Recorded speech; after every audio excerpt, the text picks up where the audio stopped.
Me diga, isso não é desvio de conduta, doutor Miguel? Por acaso? Que comportamento é esse de um presidente de uma instituição que teve, vamos dizer assim, as suas origens, apesar de ser pentecostal, mas nas dependências de uma igreja batista tradicional?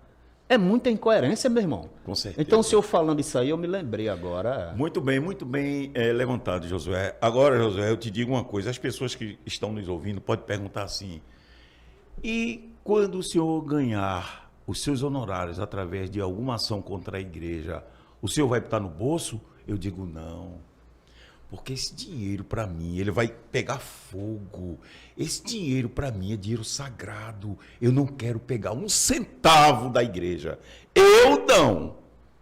Qualquer honorário que eu venha a ganhar, Josué, eu assumo esse compromisso. Já falei com os colegas advogados que trabalham comigo. Esse dinheiro, para mim, Josué, por isso que eu critico tanto, é sagrado, Josué. Isso é o suor de pessoas que passam fome e necessidade. Então, eu assumi o compromisso com meus colegas, já disse a você qual é o compromisso, de, sendo pago pela igreja, pelo presidente, não. Se tiver lá depositado o nome do presidente, aí esse vem para o meu bolso, porque é dele. Agora, se tiver lá, Igreja Evangélica Assembleia de Deus, eu já acertei com Josué e com outros irmãos.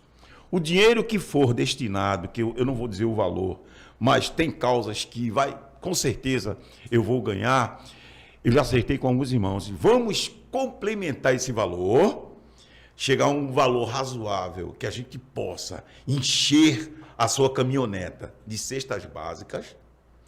Vamos falar com alguns líderes de congregações da Assembleia de Deus que pagam seus dízimos e vamos destinar essas cestas básicas a esses irmãos. Ele vai proibir. Não, mas não pode. Não, mas ele é tão audacioso não que pode, ele vai não dizer, pode. o irmão que receber cesta básica, devolva. Eu estou devolvendo para esses irmãos o dinheiro que ele paga.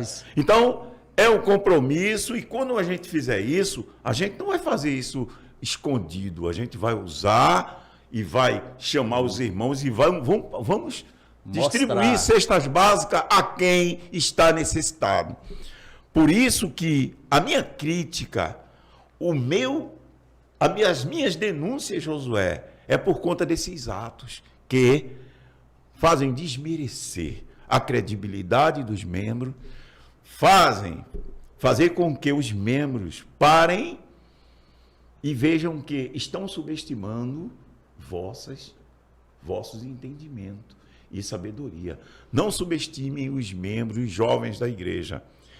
Eu não ficarei, Josué, com um centavo da igreja, porque eu não preciso. Embora o seu custo tenha sido grande. Muito grande. Mas eu homem, hora, combustível, tempo dos advogados, trabalho. Porque esse dinheiro é sagrado. Era um dinheiro devidamente merecido. Merecido, mas eu não quero. Não quer não, doutor Miguel? Não quero. Já Quer dizer que o senhor vai... Vou destinar todos os honorários que eu ganhar através de ações, certo? Que estão rolando aí.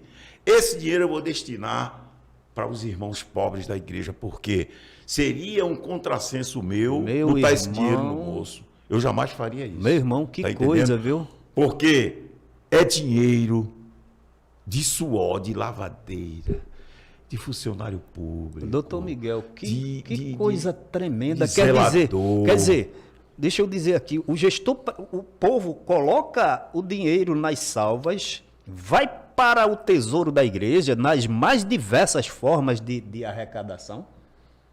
Ele usa esse dinheiro para processar Josué, para processar Giovanni Cardoso, para processar Silvio Moura e tantos outros aí. O senhor nos defende, obviamente, ganhando os processos, né? O senhor vai fazer jus aos honorários esses pagos pelo dinheiro da igreja que ele usa, não usa o dinheiro. E aí o senhor pega esse dinheiro, reverte para onde não deveria ter saído. Exatamente. E como é que fica Deus nesse caso, meu irmão? É porque são chamados meu irmão, honorários sucumbenciais. Isso é muito sério. Eu posso dispor desses honorários, entendeu? Porque quando um advogado ele ganha um processo, Aí o juiz condena a outra parte a pagar esses honorários. E um dos processos que já está em segunda instância, nós ganhamos. Eu não vou dizer o valor, mas é um valor considerável de honorários. Se vir através do tesouro da igreja, aí eu vou reverter para a própria igreja através de cestas básicas. Isso é um compromisso meu. Compromisso seu. Quer dizer, o dinheiro dos dízimos e das ofertas. Se tirou 50 mil em 2014... Para a campanha política. Para a campanha política, ou seja, queimou, torrou esse dinheiro para produzir caminhos, vamos dizer assim, doutor Miguel, que serviram para que ele se desviasse mais ainda. Então, esse dinheiro foi para a campanha política. E agora, o dinheiro da igreja também, ele tira para processar os irmãos, que é um dinheiro indevido, e aí doutor Miguel devolve para... Farei isso, José, farei isso, porque eu não ficaria com a minha consciência tranquila se eu colocasse esse dinheiro no meu bolso. Eu não ficaria. Eu sou sincero a você dizer. O senhor dizendo isso eu não vou fazer isso jamais. Agora, queria que as pessoas que estão ouvindo fizessem uma reflexão, que a entidade, pessoa jurídica, igreja centenária, ela, como pessoa jurídica, não persegue ninguém. Ela está pagando as loucuras do presidente. Eu digo loucuras por quê?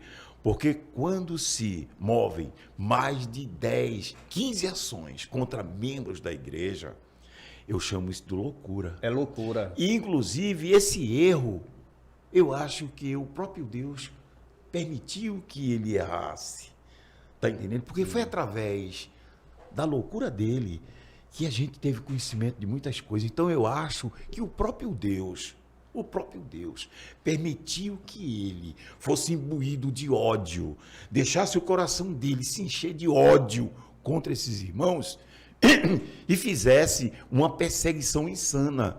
Da mesma forma que Saulo, cego, perseguindo os cristãos, cheio de ódio no coração, Faraó também, cheio de ódio no coração, perseguindo o israelita, foi permissão de Deus.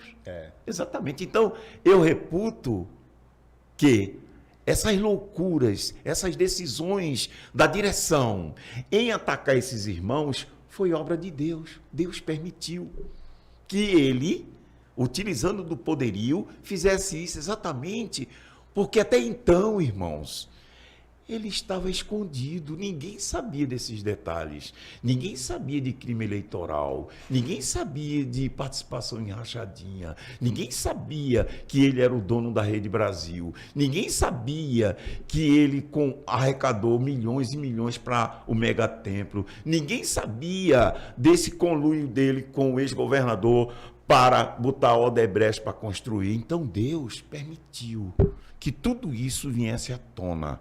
E eu alertei, e outras pessoas também alertaram, inclusive disseram a mim: Miguel, se o pastor ignorasse tudo isso já tinha passado. Eu digo, mas a gente trabalhou em cima do que ele fez. A gente, em nenhum momento, entramos com alguma medida que não fosse originada dele próprio. Então a gente tinha que fazer defesa.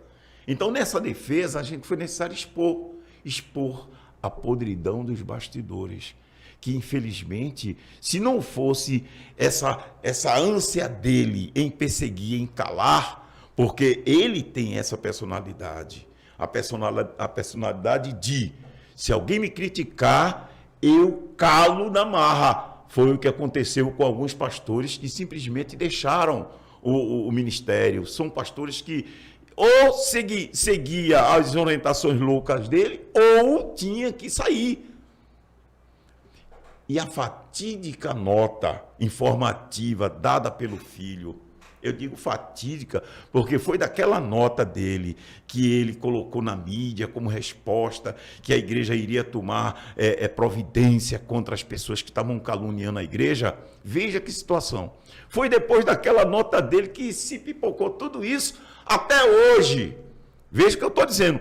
Até hoje não lançaram outro informativo. A igreja vindo a dizer, olha, a gente veio aqui dizer que isso aqui não é verdade, que esse dinheiro não foi arrecadado, que a Rede Brasil não é do pastor presidente, que esse terreno a gente não ia construir, que isso é invenção do pessoal, a gente fez a maquete ali, mas aquela maquete só foi para a gente sonhar que iria construir. A igreja deveria, porque, Josué, eu nunca vi, Josué, uma igreja não prestar contas do que entra e do que sai. Nenhuma associação. Nenhuma associação. Você veja as associações que a igreja é reputada como uma associação. Deveria sim prestar contas. Ele não presta contas de nada. Nem o que manda para o exterior. Para as missões, ele não presta contas. Então, o membro deve saber, se eu dou a minha contribuição, mas eu tenho que saber que tem gente que bota até assim numa planilha, no quadro, olha, foi entrado tanto, a gente gastou tanto com funcionário, com imposto, tem que ter o balancete com todo. balancete. Nenhum membro da igreja sabe. E eu acredito que, se isso fosse transparente, em se havendo diminuição ou queda de arrecadação face, né, a grandes despesas eventuais, todo mundo contribuiria. Quem não contribuiria, doutor Miguel?